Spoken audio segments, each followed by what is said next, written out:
Hello, I'm Dr. Ajay Kumar. I've done my MD pulmonary medicine and also done my fellowship in HIV from CMC Bangalore. So today I'm going to talk about HIV, what are the symptoms of HIV, how is it transmitted, and also about the diagnosis of HIV. HIV is a retrovirus which is transmitted sexually.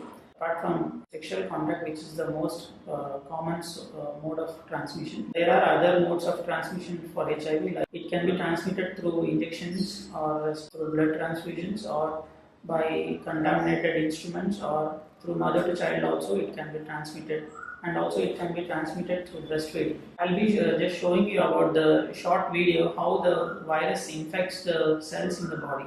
This is the virus, HIV virus, HIV immunodeficiency virus, which infects all the cells in our body.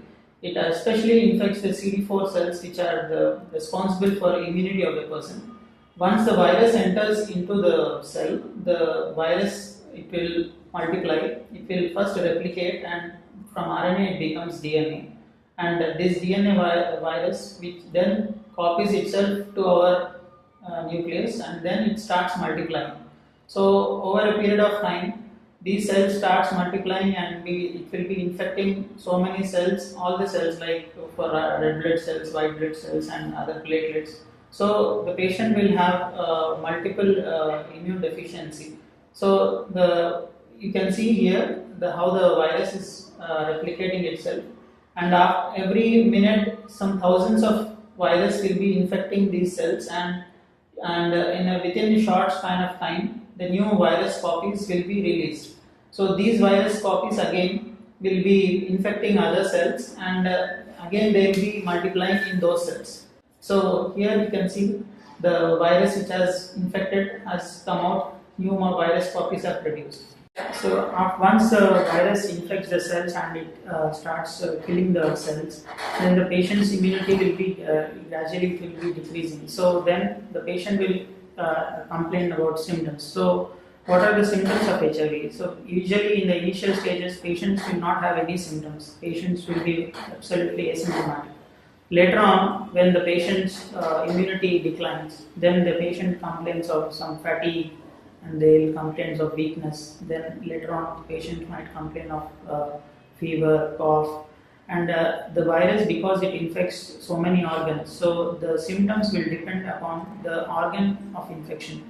Suppose, for instance, when the patient is having a lung problem, like for instance, if the patient, because of the low immunity, if he gets infected with some lung infection, he'll be presenting with cough, shortness of breath, or fever.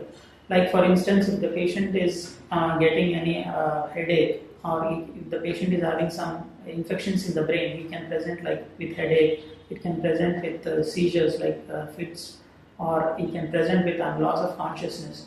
Likewise, if the patient is having symptoms in the stomach, like sometimes patient will complaints of loose motions, vomiting, then we might suspect that patient is having some abdominal infection. So depending upon the severe organ of infection, the patient might complain with various symptoms. So there is no symptom which is very specific of HIV, but depending upon the organ of infection, the symptoms might vary. So WHO has given a staging of HIV. Basically, there are 4 stages of HIV according to WHO. In the first stage, patients will be completely asymptomatic, they won't have any symptoms. When they come to the second stage, they will develop some minute skin infections, like for instance, pruritic papular eruptions, what we call.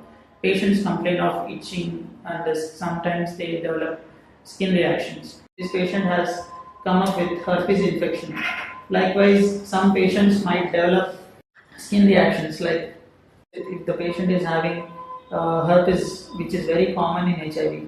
So when the patient enters into stage 2, they will be developing all these kind of skin problems. When the patient is not taking any treatment, antiretroviral treatment, then the patient enters into stage 3. In stage 3, what happens? The patients develop lung infections, they can develop diarrheas, they will develop loss of weight of more than 10%, they'll be having prolonged fever of more than 1 month, prolonged diarrhea of more than 1 month. Sometimes patients can develop oral infections like oral candidiasis, which is very common in HIV patients. If you see this picture, patient is having severe oral infections in the mouth. Likewise, if the patient is not taking treatment even at this stage, then the patient enters into stage 4, what is we call as AIDS stage, that is acquired immune deficiency syndrome. In this syndrome, the patient will be developing all late complications of HIV, like patients can develop severe pneumocystis pneumonia, wherein the patient will have severe breathlessness, he won't be able to sit in comfortably without taking oxygen, supplemental oxygen. Or if the patient is developing some abdominal TB, the patient can present with severe abdominal distension and patient can develop severe diarrhea. Likewise, if the patient can develop multiple malignancies like Hodgkin's lymphoma, Kaposi sarcoma, these malignancies can affect any part of the body. They especially have predilection for brain. Once the patient develops malignancies, it's almost in a very late stage. So by seeing the symptoms also you can tell what stage the patient is in. Yeah, so these are all the symptoms seen in HIV and complications. So in the next video, we'll be talking more about the complications of HIV, how to diagnose HIV and how to treat HIV and what are the prevention steps that can be taken to prevent HIV. I'm thankful to Lybrate for providing me this opportunity to reach patients all over India. If you want to contact, you can contact me at Sai Srinivasa Hospital at Narayanguda. It is beside Deepak Theatre in Hyderabad. Or you can contact me through Lybrate or my website www.hivaidsclinic.in. Thank you.